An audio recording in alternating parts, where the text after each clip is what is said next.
follow the... First of all, when I was told that I would be judging literary content, I was so glad that I read that book.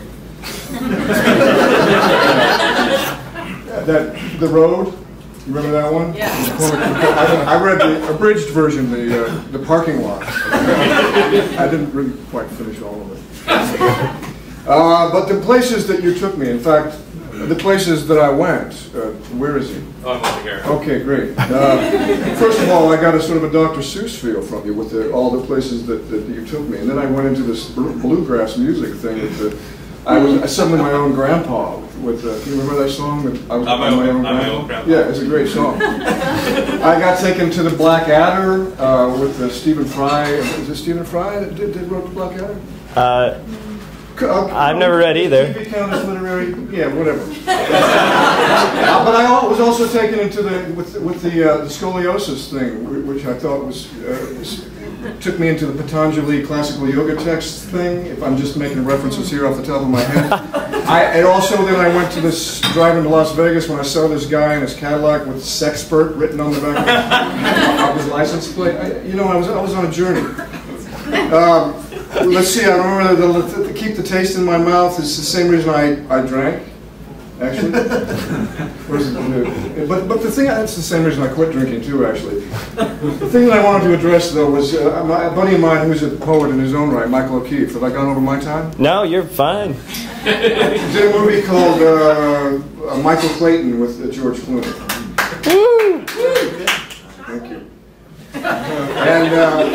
Pretty popular. He said, Michael O'Keefe's a wonderful actor. He's been around forever. He was nominated for an Academy Award. He's a brilliant poet. He has a new book out recently, Swimming with My Father.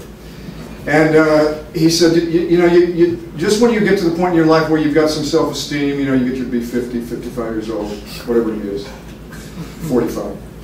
And then you're standing in a room lit at night, and you're looking into a plate glass window, standing in a room with Sidney Pollack, the late Sidney Pollack, and standing next to George Clooney. And then you go, I'm the ugliest motherfucker. As you're looking at I don't know why the George Clooney chocolate cum thing reminded me of that, but it did. So anyway, that's all I have. Good enough. Literary Merit, James Morrison. Now Scott Schreiner on performance. Hi.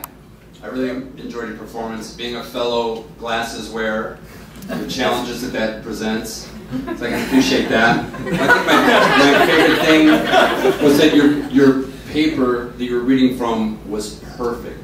That there wasn't a wrinkle or a fold. I really admired how together that was, and I think tools are an important part of performance. I'm a big fan of tools. And talking about balls is interesting to me as well, although I'm not judging content as much. The delivery was really strong, and I think it takes a man to talk about balls and truck stops and cum and everything that you talk about. It takes a real man to really pitch that stuff. You had the crowd the whole time was really into it. So very impressed with your performance. Thank you. Scott Schreiner. And now Mary Lynn Rajskub on intangibles. I thought you seemed like a pretty good person. Even though I question whether or not you believe in God, and I think if you don't, you're probably making some sort of a mistake.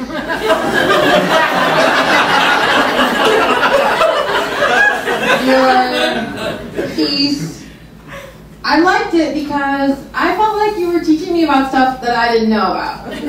Like statistics. Like I felt like I was listening to like a pie chart or a graph of some information that I didn't know, but in a fun way, because you told me about these products and how they work and who wants them and who doesn't want them and what's going on, so I like that. And then I started to wonder, this isn't intangible, it's pretty literal. I started to wonder if you were lying about some of that stuff. And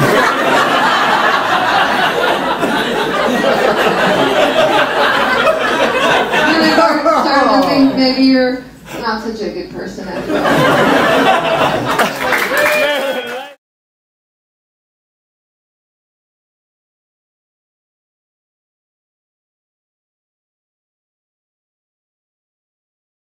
On March 7, 2014, at age 21, Michael Stearns is a little bit depressed, until he gets word that day that he'll be published in Opium magazine's next print edition. He feels happy, a sense of purpose. Once published, the story is read by 2,247 people, including a top literary agent. The story becomes a launching point for a novel that snares him a 2-book deal. His debut novel is considered a classic, and he's a Pulitzer Prize finalist. 5 years later, he marries this librarian, who he adores, and who adores him. 2 years after that, he saves this baby from drowning. 7 years later, his 4th book wins the National Book Award. In his late-life memoir, Michael Stearns writes that at a time when he was considering giving up writing altogether, being published in Opium changed his life. He passes away at age 81, surrounded by children, grandchildren, his adoring wife. Or, at age 21, Michael Stearns gives up on writing and becomes a crack addict. Say no to crack.